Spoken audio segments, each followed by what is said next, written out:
Every single woman I've worked with that's 40 plus, without exception, has been under eating protein. And I don't mean by a little.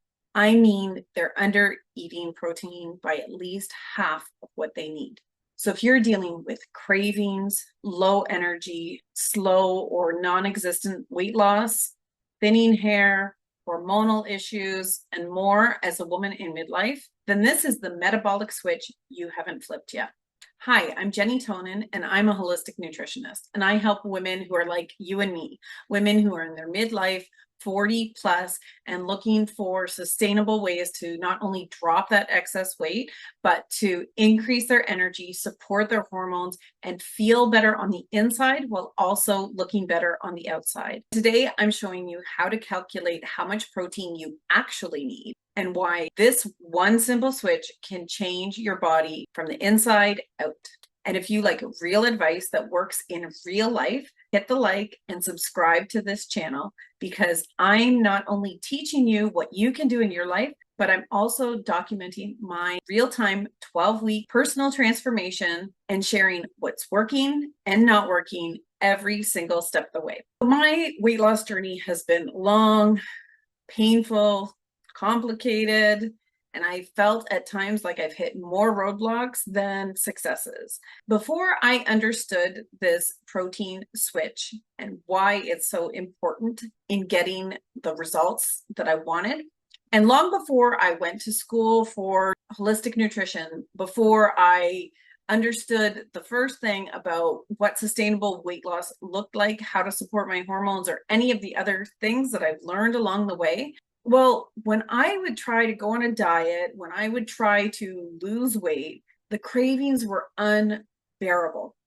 So let me know if that's ever been you, where I sometimes would be so hungry, I felt like I could eat my arm. I would just needed something in my system, but I knew I finished all the calories for that day, or the portions, or the macros, or whatever it was that I was chasing and trying to do. I knew that I'd hit my limit for the day, and I had to just starve for the rest of the day. And it was unbearable. It was excruciating, and it took all my willpower. And trying to follow a diet like that, well, not only was it exhausting and painful and no fun, but it took up all my willpower. I was grumpy, I was miserable, and sooner or later I'd just cave. And I'd eat all the things that I wasn't supposed to eat, and I'd do all the things that I wasn't supposed to do, and then I'd feel like this giant failure, and I'd hate myself, and I'd mentally beat myself up. And then the cycle would repeat, where I'd start a new diet, it didn't work, I was too hungry, I would be trying to exercise more and eat less. And it wasn't until I understood the protein metabolic switch that I'm going to teach you today that I started to get real results. And I realized that I didn't have to starve myself to lose weight. I could actually be full and satisfied and feel strong and nourished and continue to drop weight, and then be able to maintain that weight for the long term. Now let's get into how you can make this work in your life so that you can do this too. So the first thing that you need to understand when it comes to talking about protein is that it is so crucial. It's one of the macronutrients, but it isn't just for bodybuilders. So many women have this stereotype in their head, the gym guy, the big, bulky meathead guy that walks around with a whey protein shake in one hand and a chicken breast in the other hand. And, he's got to get his protein in to get those big, giant muscles. And for whatever reason, almost all women don't understand that, like that bodybuilder, you need protein too. But it's not going to turn you into some big muscly gym dude. I promise you. Females do not have the same hormonal profile as men. And unless there's some really extreme things going on, you absolutely do not have the hormonal profile to be able to build muscle mass like that. Most women 40 plus are eating less than half of the protein that they actually require. Let's set aside that incorrect assumption that lots of protein is only for bodybuilders. That couldn't be further from the truth. Protein is for women that want to age well, be strong, and be healthy. It's also for women that want to be lean. Protein helps us to regulate our insulin and our blood sugar, which is essential if we want to drop body fat. And getting enough protein is also essential for helping us to preserve our muscle and grow new muscle. And again, we need that if we want to burn body fat and if we want to have energy and healthy hormonal balance and not only feel good, but look good too. So 5 of my favorite things about protein include the fact that protein helps improve satiety. Satiety means that protein helps you to feel full longer. So you can go longer periods between meals without feeling hungry or hangry, or like I used to feel back in my crash dieting days where I wanted to just tear my arm off. I felt so hungry. I was just going crazy at times, starving myself, thinking that was the way to get thin. And that couldn't have been any further from the truth. But getting adequate protein in your meal also helps with satiation, which is different than satiety. Satiation means that getting adequate protein in your meal helps you to actually feel full faster from that meal. Getting lots of protein also helps with something called muscle protein synthesis. Muscle protein synthesis, boy, that's a mouthful. Synthesis is just a fancy way of saying that getting enough protein helps your body to promote and preserve lean muscle mass, which helps you to burn fat. So muscle isn't something to be feared whatsoever. We want lots of muscle, and getting enough protein, well, that helps you build muscle, and it increases your metabolic rate, meaning you actually burn more energy, aka calories, so you can actually eat more without gaining weight. In addition, protein has a high thermic effect. What that means is that your body has to use a lot of energy to digest protein. So, for example, if you ingest 100 calories of protein, your body is going to take about 20 to 30 of those calories just to break it down and digest it and use it in your body. Whereas if you take 100 calories in of fat or of carbohydrates, your body barely has to use any energy to break those substances down. And finally, a complete protein has all of the essential amino acids. Amino acids you can think of as the building blocks that help you build your skin and your hair and your nails and your muscles and your tissues and your hormones and all of the components that make up your entire body.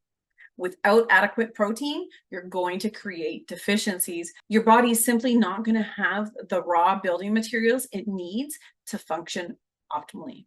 So how much protein do you actually need? The goal that I recommend for most of my clients is to aim for 1 gram of protein per ideal pound of body weight.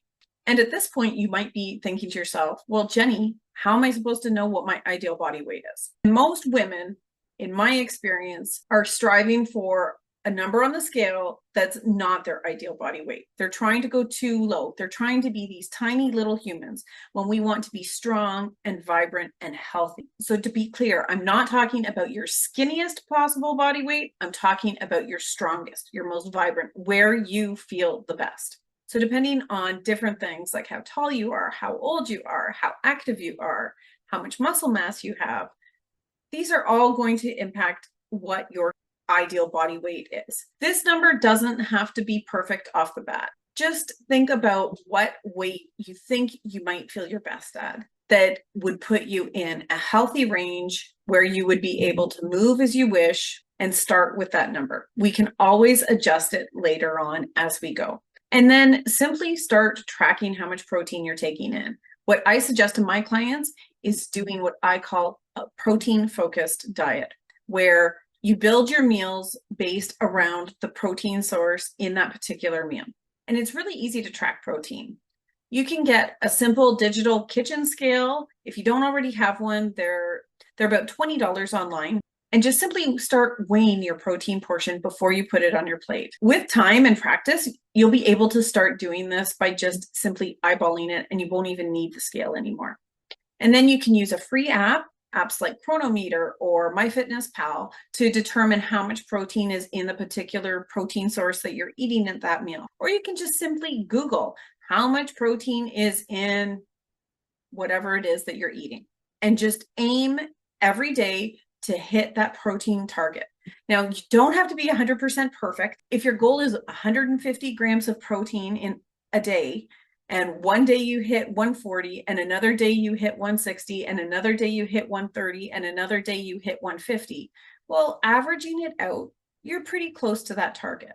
Your body doesn't have some magic reset at midnight where, oh, you missed out on those 5 grams of protein, you're not going to hit your goals. We're aiming for that general area. We don't have to be precise and perfect every single time. So to my fellow recovering perfectionists out there, we don't have to be perfect every single day. It's a rough estimate. It's a target that we're aiming for. If you're over by a few grams or under by a few grams, it's not the end of the world. Now, when I learned this and I went from crash diets and starving myself and thinking only about calories or fat content or all of the other ridiculous things that I did in the past that did not work and put me in chaos and misery when it came to my metabolism and my hormones and everything else weight loss and health related, when I stopped doing all of that nonsense and I started learning this one key metabolic switch to flip, everything started to change for me. Weight loss started to become so much easier. And as a woman with PCOS, weight loss has never been easy. I didn't think it was possible to lose weight, let alone have it happen easily. Not only did I start to notice that I was becoming leaner, but I was also becoming stronger and more energized. And I wasn't starving myself to do it. I wasn't obsessing about food. I wasn't starving between meals. Once I started to hit those protein goals consistently and I flipped that metabolic switch for myself, well, things absolutely changed. I started gaining muscle and losing fat at the same time. So I didn't see a huge shift on the scale, but I had better muscle definition. I was leaner. I had less soreness and achiness after my workouts, and I felt in control. Food was no longer a monkey on my back that I obsessed about. I was no longer constantly thinking of what I was going to eat at the next meal because I was full and satisfied with what I ate, and I stayed full and satisfied for hours between without energy crashes and dips. But my skin and my hair and my nails all started to improve also, because as a woman in midlife, spoiler alert for those of you that haven't experienced it, thinning hair, shorter hair, hair breakage, all of those little things that nobody warns you about when you're in your 20s and your 30s. And then you start feeling like an old haggard witch when you look in the mirror. Well, they started to reverse and my skin started to get more full and plump. My hair started to come in thicker and I was able to start growing it longer again. And I had so much less hunger and fewer cravings, especially around those PMS days and stressful days in general. I wasn't feeling manipulated and controlled by my diet anymore. And I started to have higher energy throughout the day. And I'm not talking about manic energy. I'm talking about nice, even, steady energy. No more crashes, no more need to run out and get coffee in the middle of the day for a pick-me-up or a sugary treat. I just felt steady. Now, to get yourself started on this, I have 3 simple steps that you can do. I want you to start by just eating what you normally do in a day and tracking how much protein you're actually getting in. You might be shocked. Once you do that, I want you to let me know how many grams of protein you were getting on average in the comments below. The next step is to start increasing your protein intake at breakfast. I always recommend a minimum of 30 grams of protein at any meal, but breakfast especially, I tend to recommend going really high at least 50 grams of protein. This helps you feel energized throughout the day. It helps keep your blood sugar and your energy nice and even. And by having a protein-fueled breakfast, you're much less likely to have cravings and want to overindulge or binge on all of those things that you're trying to avoid that aren't good for you later on in the day. And then finally, be sure to download my Midlife Metabolism Fix Jumpstart Guide. It's for free and it's linked below in the description and pinned in the comments. It's packed full of all kinds of tips to get you started as a woman in midlife on sustainable, effective ways to boost your metabolism, to shed excess body fat, and to start feeling amazing. So in my weight loss journey, protein was the first lever I pulled that actually gave me the results I was looking for. and it's still the one I come back to time and time again. So let me know in the comments below how much protein you're getting. And don't forget to subscribe and hit the notification bell so you can get updates on my full 12-week transformation. Thanks for watching, and I'll see you in the next video.